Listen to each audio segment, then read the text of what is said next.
Welcome to Not Milk Never Milk. Subscribe if you're lactose intolerant. You start by getting the basics out of the way and moving fast. Update Chrome OS now, then reboot so internal drivers refresh. Once done, enable Linux Crostini in Settings Developers so you can run apps like Steam or Lutris. Make sure you connect an Ethernet cable or switch to a 5 GHz Wi-Fi band. This reduces latency. Also plug in a USB or Bluetooth controller so you have tactile controls immediately, and keep power plugged in to avoid CPU throttling. Next, install your games or pick cloud streaming. You can install Steam inside Linux if the kernel supports it, or sign into GeForce Now for instant play.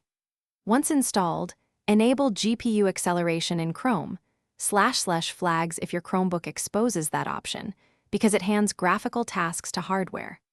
Then, in each game settings lower resolution to 1280 by 720 and cap the frame rate at 60. These changes drop CPU load and keep performance steady. Finally, finish by stabilizing performance and preparing for fixes if things go wrong.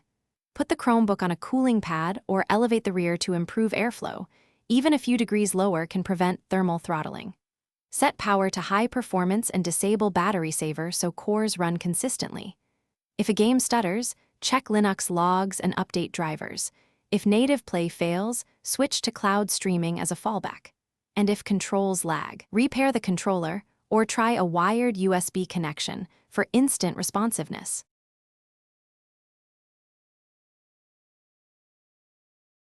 Thanks for watching. If this was helpful, leave a like and consider subscribing. See you next time.